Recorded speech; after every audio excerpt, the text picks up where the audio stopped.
We are now at week 3.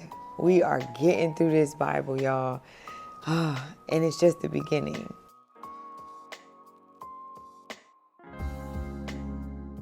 But in this past week, we have been in the book of Job, and it feels like we're literally in the middle of a tennis match between Job and his 3 friends, Eliphaz, Zophar, and Bildad. They have just been going in on Job, accusing him, and Job is just really trying to defend his innocence. And now he's getting to the point where he's like on his 9th speech trying to rebuttal them, letting them know, like, listen, they got him ready to go before God and plead his case. Job is going through it, and his friends are like, literally, I feel for him. They're not making it no better. And a lot of talking can get you in trouble. And I feel like all of this talking and going back and forth with the friends is starting to cause Job to have dialogue that is starting to sound like he's questioning God's integrity a little bit now. That is one thing that has really kept me throughout my journey with losing my husband. The most tragic thing I could have ever imagined would happen in my life at this point. One thing that I learned from the book of Job was to not ever question God's integrity. In Job chapter 28, Job starts to speak about wisdom and understanding. I just want to talk about this real quick. In Job chapter 28 verses 12, the question is posed where Job says, where can wisdom be found? Where does understanding dwell? In verse 13, it says, no mortal comprehends its worth. It cannot be found in the land of the living. In verse 18, it says, coral and jasper are not worthy of mention. The price of wisdom is beyond rubies. It's giving us value right there. And then it says, God understands the way to it, and he alone knows where it dwells. So now my antennas are peaking up because I want to know. In Job chapter 28, verse 27, it says that God looked at wisdom and appraised it and confirmed it and tested it. I want to get my hands on this wisdom. It's more valuable than rubies. He concludes the answer to this question in verse 12 of where can wisdom be found and where does understanding dwell.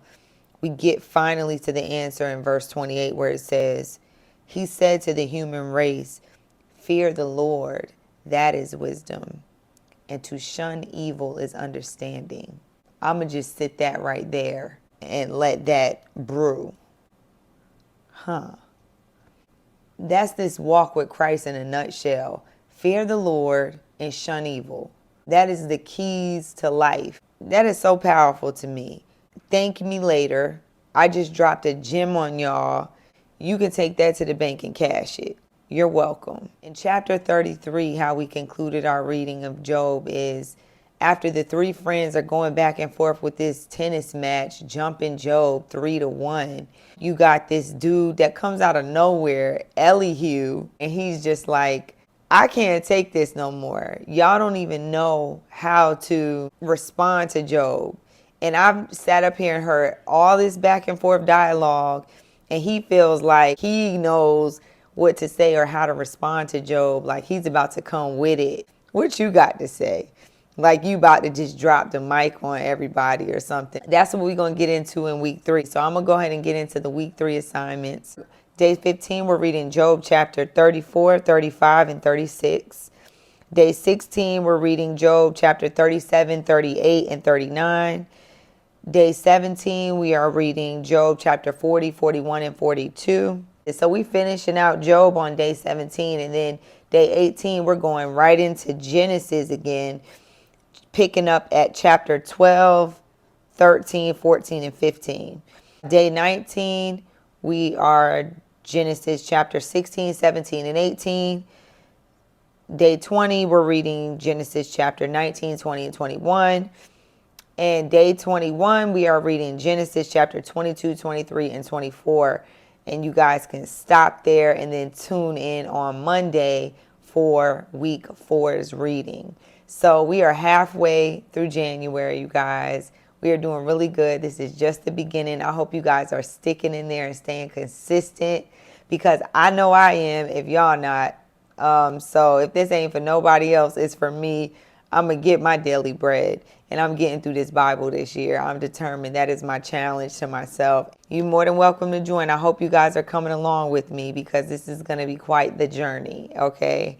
We are going to beef our spirit up in 2024. So now I'm going to conclude this video with the prayer of this challenge for our Bible reading challenge in 2024, which is Psalm chapter 119, verses 18.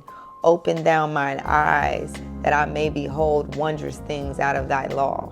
Till the next time, I love you guys always.